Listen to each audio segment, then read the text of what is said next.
college students, we're constantly hearing about how important it is to have a global perspective, how businesses are constantly expanding internationally, and how we're not just competing with our American classmates for jobs, but we're competing with young adults across the globe.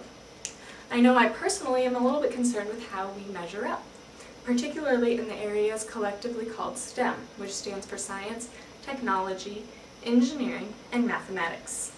It is our proficiency in these areas that will keep our nation one of the best in the world. Today I'm going to talk about how American students have lost interest in these disciplines and why it's important that we turn this problem around and how to do so before it's too late. According to Tech Directions Journal, United States students, when compared to students from other countries, rank about middle or lower when it comes to math and science proficiency. And this isn't just a problem with our education system.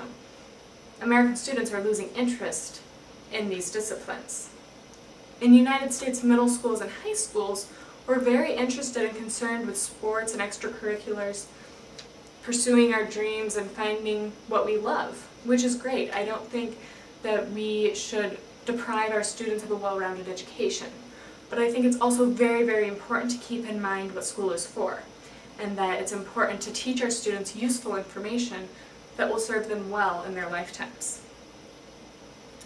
A large part of this problem is that we hire low-quality teachers to teach the STEM courses. According to the Heritage Foundation, most college students, high-quality college students in the STEM areas, don't go into teaching because they have much higher earning potential in just about any other area of their profession. Most math and science instructors, particularly at the elementary level, did not obtain math or science degrees and have no enthusiasm for those subjects, and therefore they have no enthusiasm to pass on to their students. This lack of interest is what leads to 60,000 engineering graduates each year from the United States, while there are 200,000 engineering positions available each year according to Heritage Foundation. The only thing we are left to do is to outsource to places like India and China, each of whom graduate 600,000 engineers each year. It's hardly ever a good option to outsource to the competition. We're falling behind. Our country was founded on the ideas of innovation, ingenuity, and determination.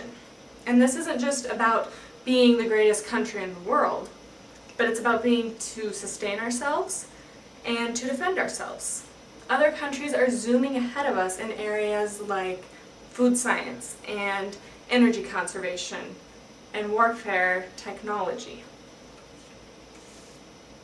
So what can we do to fix this problem? Most of the reform needs to occur at the governmental level because they are the ones who ultimately have the most power over our education system.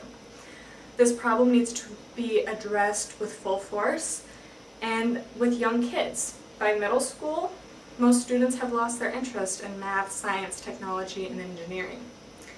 As citizens, we need to go to our government and tell them that this is important to us, and hopefully that we're willing to spend some tax money on it. Because one solution, as proposed by the National Math and Science Initiative, is to hire higher quality teachers and pay them fairly for their education and expertise.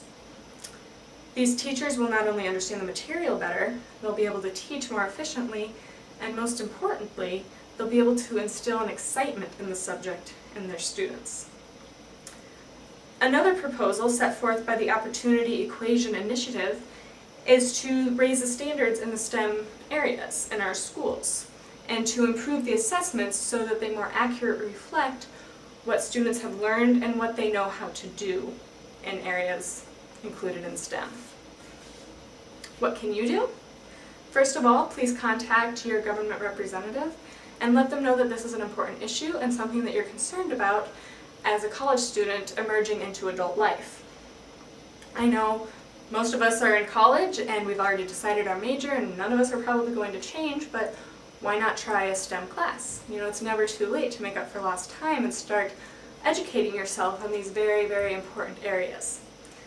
I think it's important that even if we don't become an engineer or a scientist or a mathematician, that we still have a certain degree of STEM literacy.